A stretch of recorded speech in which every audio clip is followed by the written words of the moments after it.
The storm and the crash lightning split the dark sky like angry fingers reaching down from heaven. The storm had come suddenly, swallowing the world outside in violent rain and unending thunder. Inside the private jet, Adrian Blackstone gripped the leather armrest, his knuckles white, his eyes fixed on the small window where rain lashed hard enough to blur the night. He was used to control, used to power, used to bending the world to his will. But here in the sky, nature reminded him of how fragile even the strongest man could be. The pilot's voice cracked over the intercom. "Sir, we need to make an emergency landing." His tone steady but heavy with strain. Adrian pressed his lips together and closed his eyes for a brief moment. At 32, he had built an empire of technology, a name known across continents, wealth measured in billions, power that reached into boardrooms and governments alike. Yet in this instant, all of it seemed meaningless against the roar of the storm. The jet shuddered, turbulence tossing it like a toy. The engines strained against the wind. The pilot's hands gripped controls tighter, searching for a path down. "There's a small airfield about 20 miles ahead," he added, voice nearly drowned out by static. Adrian gave a sharp nod. Though he knew the pilot could not see, the descent was rough, far rougher than Adrian had ever imagined possible. The wheels touched the slick runway but fought for grip. The plane skidded, veering, off course. The world outside became a blur of mud, grass, and shadows of tall trees. Then a violent jerk, the sound of tearing metal, and the crash of branches. Then silence. Silence broken only by the unrelenting drumming of rain on the battered fuselage. Adrian's head throbbed. He reached up and felt warm blood on his forehead. His vision swam. Beside him, the pilot slumped forward, unconscious. Adrian tried his phone but found no signal. They were in the middle of nowhere, only the storm as witness, forcing open the emergency exit. He stumbled into the night. The rain soaked through his expensive suit in seconds, cold wind nearly knocking him down. He looked around, only darkness and trees. No road, no city lights, nothing. Despair threatened to pull him down, but then he saw it, faint, almost hidden. A light glowing in the distance. A single star in the black night. Stumbling forward, he pushed through wet branches and uneven ground, his legs weak, his breath shallow, his vision blurred by rain. But the light pulled him onward, step by step. Finally, the glow revealed itself. A cottage nestled among the trees, its stone walls covered in ivy, warm golden light spilling through small windows. It looked like something from another world. Something untouched by the chaos outside. With what strength he had left, he pounded on the heavy wooden door, the sound muffled by the storm. The door creaked open, and there she stood. A young woman, with long auburn hair and green eyes that seemed to hold both curiosity and kindness. She wore a simple white sweater and jeans. Paint stains marked her fingers, as if she had been interrupted from creating something beautiful. Her eyes widened at the sight of him. His bloodied face, his soaked suit. "Please," Adrian gasped, swaying. "I need help. My plane crashed." His voice broke under exhaustion. Without hesitation, she reached out, supporting his weight. "Come in quickly, you're hurt," she said, her voice soft but firm, guiding him inside. Adrian barely felt the warmth of the cottage before his knees gave way. The last thing he saw before darkness closed over him was her face leaning close, green eyes filled with concern. When he opened his eyes again, it was to the soft crackle of fire and the faint scent of lavender. He lay on a couch, a blanket tucked around him. A cool cloth rested on his forehead. The room was cozy, filled with paintings of countryside scenes, landscapes that seemed alive, every brushstroke telling a story. "You're awake." Her voice came from nearby. She sat in a chair holding a steaming mug, her posture relaxed, yet her eyes never left him. "I was starting to worry." He tried to sit but winced as pain shot through his head. "How long was I out?" he whispered. "About 3 hours," she replied gently. "I cleaned your wound and bandaged it. You have a concussion, but nothing too serious." She placed her mug aside and moved closer. "I'm Rosalie Harper. What's your name?" For a moment, Adrian hesitated. His name carried weight in the world. Weight he wasn't sure belonged in this small cottage with this kind stranger. He wanted to be seen not as the billionaire who ruled boardrooms, but as just a man. "Adrian," he said finally, leaving the rest unsaid. Rosalie smiled, a smile that seemed to light the room brighter than the fire. Well, Adrian, you're lucky to be alive. I found your pilot, too. He's at the local clinic. The doctor says he'll be fine. Relief washed over him. Thank you, he said, and in that simple word he felt more sincerity than he had in years. Rosalie shook her head gently. You don't need to repay kindness. That's not how it works. Over the next days, Adrian remained in the cottage as the storm outside continued. He discovered a life he had never known. Mornings filled with quiet coffee, afternoons with painting, evenings with walks when the rain eased. Rosalie showed him her world, a world of simple joys, of beauty found in small details. She painted landscapes that captured more than what the eye could see. Her paintings seemed to hold the soul of the land. Adrian studied one where the cottage glowed under. A sunset sky, golden light kissing the stones. He found himself whispering, "You have real talent." Rosalie blushed softly. "It's just a hobby. I work part-time at the library to pay the bills." Her humility struck him. In his world, everyone wanted something.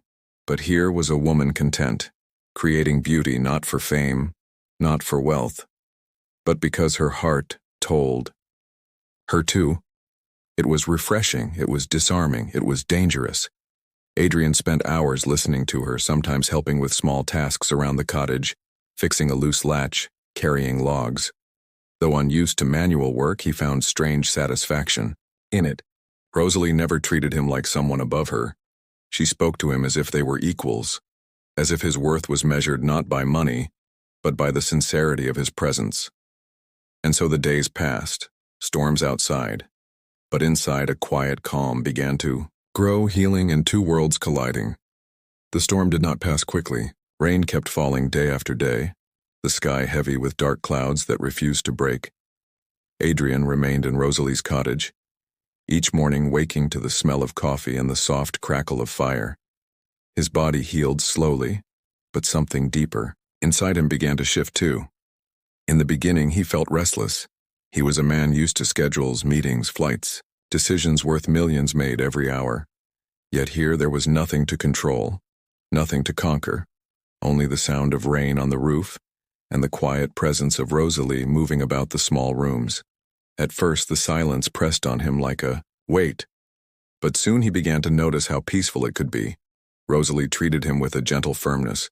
She brought him food, changed the bandage on his head, and reminded him not to push himself too quickly. Her voice was never commanding yet. He obeyed without question. She was unlike anyone he had known in his glittering world of CEOs and politicians. She asked for nothing, not even his last name. One afternoon he found her at the easel near the window, her brush moving with grace across the canvas, colors blending into a vivid picture of the rain-soaked forest outside. He stood silently for a long while, listening to the quiet rhythm of brush against canvas. Finally, he said softly, "You see the world differently." She turned, a smudge of blue paint on her cheek. "I just try to paint what I feel, not only what I see." Adrian moved closer. The painting revealed trees bending under rain yet glowing with hidden strength. He felt strangely stirred. "In my world, everything is measured in numbers, profit and loss, efficiency and speed. But here, you show me something more." Rosalie smiled. "Numbers keep life moving, but beauty keeps life alive," she said simply.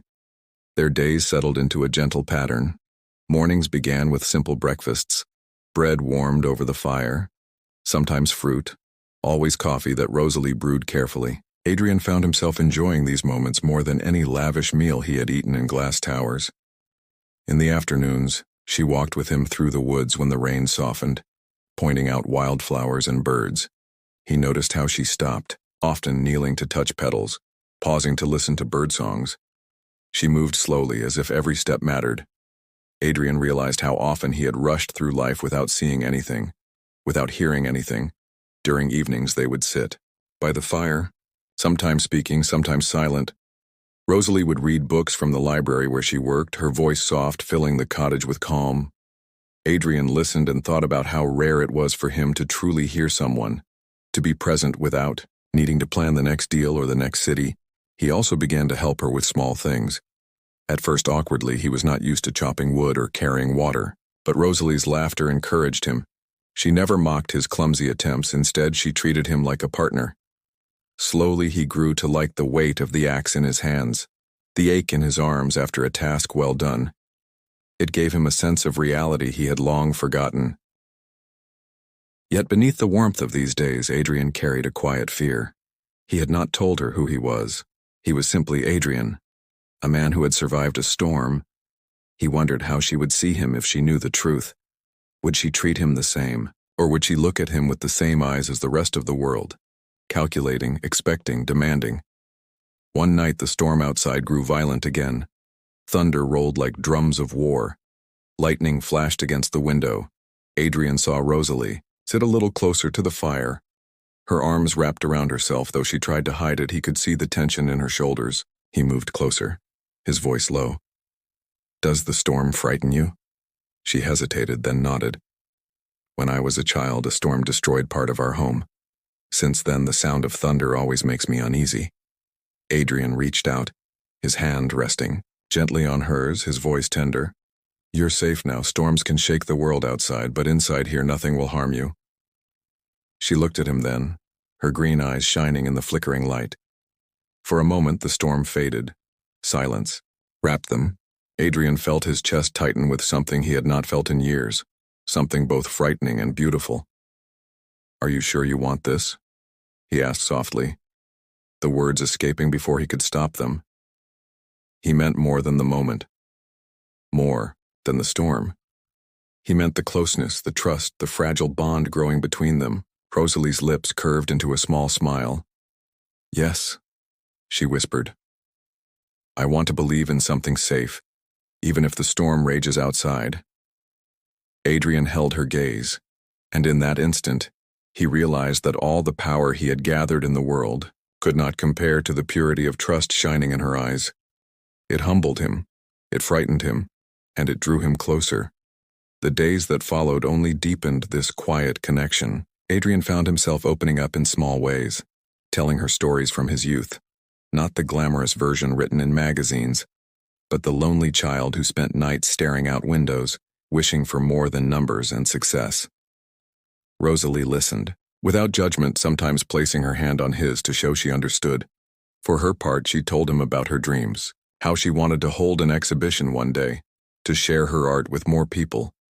Though she feared the world outside her small town would not understand, Adrian listened, and for the first time he felt the desire not to buy or own someone's dream, but to simply support it, to see it bloom naturally.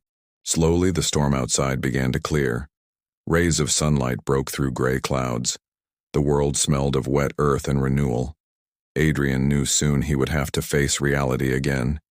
Yet each morning when he woke to the sound of Rosalie's humming, as she prepared coffee, he found himself wishing the days could stretch forever. He was a man caught between two worlds, the empire he had built and the quiet life that showed him the meaning of peace. In the reflection of Rosalie's eyes, he began to see the man he could be.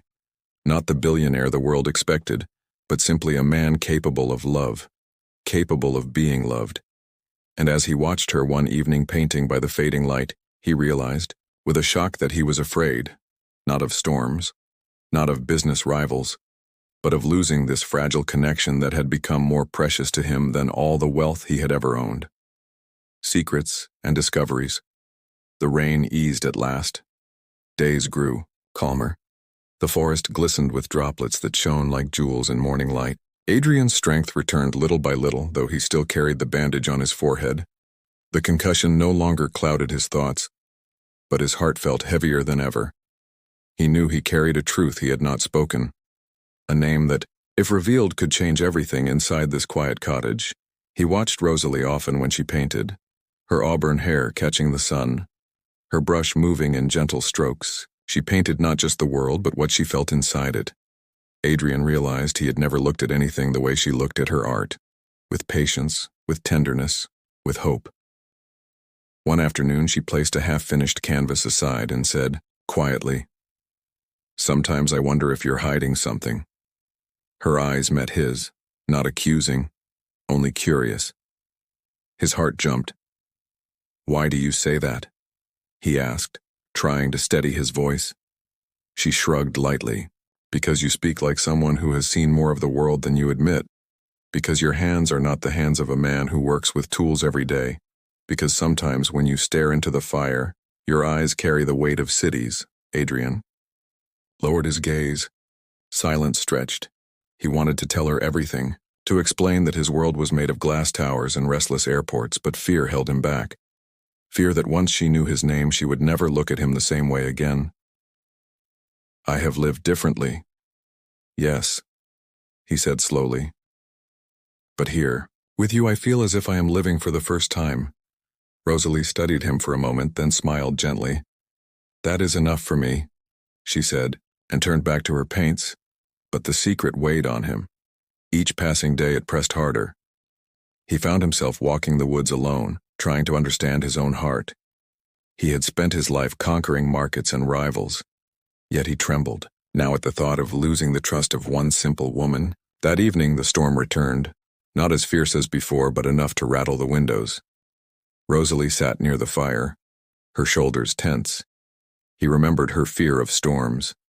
Quietly, he sat beside her, his hand brushing hers. Storms can shake the walls, but they cannot take the peace we build inside, he whispered, her green eyes lifted to his, shimmering in the firelight. How do you always know what to say? She asked softly. He gave a small smile. Because I am speaking what I need to hear myself. Lightning flashed, thunder rolled, and in that moment their closeness deepened, a fragile thread between them strengthening. He reached and placed, his hand gently over hers, his voice tender. Are you sure you want this? Are you sure you want me here in your quiet world? She did not look away, her voice steady though soft.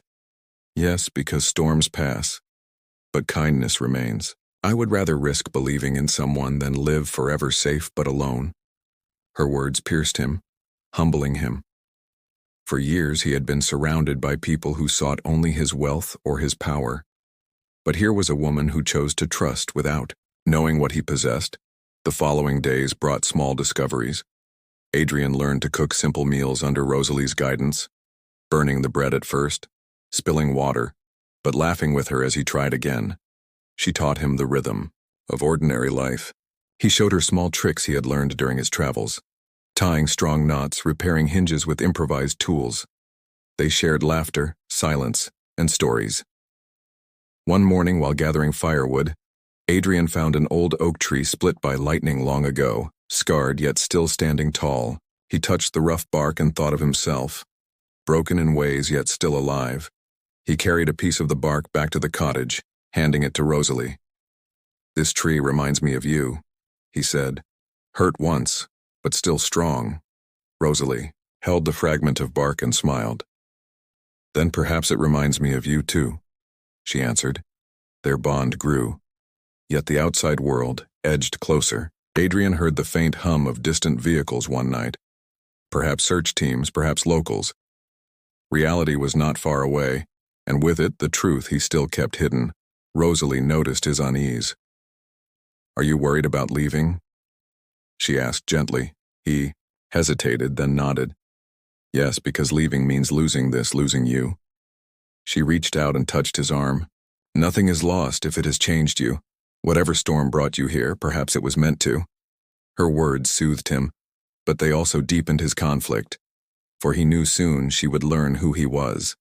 Not just Adrian, the man in her cottage, but Adrian Blackstone, the billionaire whose name filled newspapers. He feared the moment of discovery, feared the look in her eyes would shift from trust to distance. As the storm clouds cleared one evening, Rosalie painted the sky streaked with gold and purple. Adrian watched her, a thought growing within him. Perhaps for the first time in his life he did not want to be known as a man of wealth. He wanted to be known as a man capable of love, but secrets cannot remain hidden forever, and he knew the day of truth was drawing near. The outside world intrudes. The days of quiet peace could not last forever. The forest had been their refuge, the storm their shield. But the world beyond the trees was searching. Adrian heard it first. The distant rumble of engines, helicopters, cutting the sky above. The empire he had left behind was reaching for him again. He stood at the window of the cottage, his chest heavy. He knew his disappearance had made headlines. His name would be on every screen. His company would be in panic. The media desperate for a glimpse. He closed his eyes, wishing he could hold back time. But reality was drawing closer. Rosalie noticed his silence. She placed her brush down and walked over. "You hear something, don't you?" she asked, her green eyes searching his. Adrian nodded slowly. "Yes, they are looking for me." Her brow furrowed. "Who is looking for you? You've never told me exactly who you are." The moment he had feared arrived like a blade. He opened his mouth, but before he could speak, headlights swept across the trees outside. A vehicle crunching over wet earth, voices calling, "Mr. Blackstone, sir, are you here?" Rosalie turned to him sharply, confusion in her eyes. "Blackstone, they called you Blackstone." Adrian's chest tightened. He had no place left to hide. "Rosalie, my name is Adrian Blackstone," he said softly. "I am the founder of Blackstone Technologies, a company that builds what much of the world uses every day. He hesitated. "I am not just a man lost in a storm." Silence fell heavy between them. Rosalie stepped back slowly, her face pale. "So all this time, you let me believe you were just Adrian, a traveler, someone ordinary." His voice broke as he reached for her. "I wanted you to see me as a man, not a name, not a billionaire, not a story in the news, just me." Her eyes shimmered with hurt. "You should have trusted me enough to tell me the truth." The door burst open. Men in dark coats entered, speaking urgently. "Sir, thank God we found you. The media is everywhere. Your disappearance has caused chaos. Your company needs you. We must leave immediately." Adrian looked at them, then at Rosalie. Her arms crossed tightly, her body tense. He felt torn in two. The life he had built demanded him, but the life he longed for stood right before him. He shook his head at the men. "Not yet," he said firmly. "Give me a moment." They hesitated but stepped back outside, leaving the two of them in the dim glow of the cottage. Adrian stepped closer to Rosalie, his voice trembling. "Everything. I have built everything I own. None of it means anything if I lose you. I never lied to hurt you. I lied because I was afraid that the moment you saw who I was, you would put a wall between us, and now my fear has come true." Rosalie's eyes softened, but her voice was steady. "You were afraid of losing me, but by hiding yourself you made it harder for me to trust you." He dropped to one knee, not out of weakness but out of desperation. "Please, Rosalie, forgive me. I don't want to return to that cold world. I don't want to sit in glass towers surrounded by people who only bow to my money. I want to sit here, in this small cottage, watching you paint, listening to your laughter, learning to be the man you make me believe I can be." Rosalie's breath caught. Tears welled in her eyes. The storm inside her heart was fierce. She wanted to believe him, yet doubt whispered. She looked away. "I don't know if I can step into your world. I don't belong to that life." He reached for her hand tenderly. "Then I will step out. Of it I built an empire. I can walk away from it. What good is success if it costs me the only person who makes me feel alive?" His words hung in the air. Thunder rolled faintly in the distance, as if the heavens themselves waited for her answer. Rosalie turned back, her tears glistening in the firelight, her voice barely above a whisper. "You ask me to trust the man who hid himself. Can I believe that he is ready to give up everything?" Adrian's eyes held hers, steady and raw. "You can, because for the first time in my life I am not asking for more, I am asking for less. Less noise, less lies, less power. I am asking only for you." Silence lingered. Broken only by the fire crackling, Rosalie slowly pulled her hand away, standing tall. "I need time," she said gently. "Storms do not vanish in a moment. They pass slowly. Let me see if your words will last beyond this night." She turned. Walking to her easel, picking up her brush with trembling fingers, Adrian stood motionless, pain filling him, yet also a strange hope. She had not sent him away. She had not closed the door completely. Outside, the men waited impatiently, the world calling for him. But inside the cottage, a single woman held his fate in her hands. Adrian knew then that the greatest battle of his life was not against competitors, not against storms, but against the distance between his heart and hers. redemption, love, and new beginning. The morning after the truth had broken was quiet. The storm had passed. The sky outside clear for the first time in days. Sunlight streamed through the small windows, painting golden patterns on the wooden floor.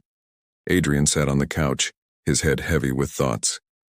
He had spent the night awake, replaying every word he had spoken to Rosalie. Every look in her eyes.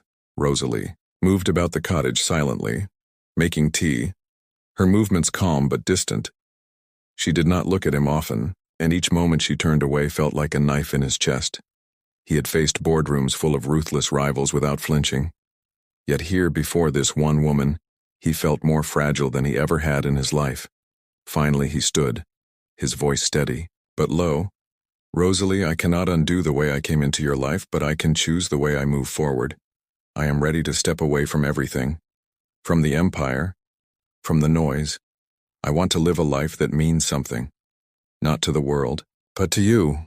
She looked at him then, her green eyes searching his, her voice gentle. "Words are easy, Adrian, but the world outside your name is loud. It will not let you go so easily. Are you truly ready to walk away from the man they expect you to be?" He nodded slowly. "I am ready, because for too long I thought power was my strength. But I see, now that strength is choosing love, choosing peace, choosing truth, even when it costs everything else." He stepped closer, taking her hands in his eyes tender. "Are you sure you want this? Are you sure you want me? Not as a billionaire, not as a story, but as a man who will stumble and fall, but always rise with you." Rosalie's breath caught. Her heart battled between fear and hope. She had lived a simple life, safe in its routine. Now she stood before a man who carried storms in his name, yet offered her calm in his arms. She closed her eyes briefly, and when she opened them again, they shone with tears. "Yes," she whispered. "I am sure." Adrian pulled her gently into his embrace, holding her as though the world could fall apart again and he would not let go. For the first time in his life, he felt complete. Not because of wealth, not because of victory, but because of love freely given and freely received. The men outside returned later that day, urging him to leave. The media had gathered at the edge of the forest. News trucks lined the roads, cameras waiting. Adrian stepped outside, Rosie's hand still in his, and when the reporters shouted questions, he lifted their joined hands for all to see. "This is who matters," he said firmly. "The rest can wait." Shock rippled through the world. A billionaire who turned his back on the stage to walk down a dirt path with an artist, in paint-stained jeans, yet Adrian did not care. In that moment, he was no longer Adrian Blackstone, the empire builder. He was Adrian, the man who had been lost and found in a storm. In the weeks that followed, he began the slow process of stepping back from his company, not abandoning responsibility, but shifting power to trusted partners, investing his fortune into causes that mattered: education, art, healing. Rosalie became his anchor, her cottage a place of truth. Together they planned an exhibition of her paintings, simple landscapes that carried the soul of storms and the peace after them. When people asked why, he smiled and said, "Because she reminded me what life really is." Rosalie stood by him quietly, never dazzled by the attention, never swayed by the wealth. She remained the same woman who had opened her door to a broken man one stormy night. Her purity and strength became the compass that guided his new path. Their love grew not in the noise of the world, but in the silence of mornings shared, in the laughter over burnt bread, in the way they held hands when storms returned, reminding each other that peace is not the absence of storms, but the presence of someone who will stand with you through them. And so the story closed where it had begun. Under a sky heavy with clouds, lightning flashing in the distance, Adrian turned to her as thunder rolled, his voice tender. "Are you sure you want this?" Rosalie's smile was soft but steady, her green eyes full of faith. "Yes, always." The storm raged outside, but inside their hearts was calm, for they had discovered that the greatest empire is not built with steel or money, but with trust, with love, with the courage to begin again.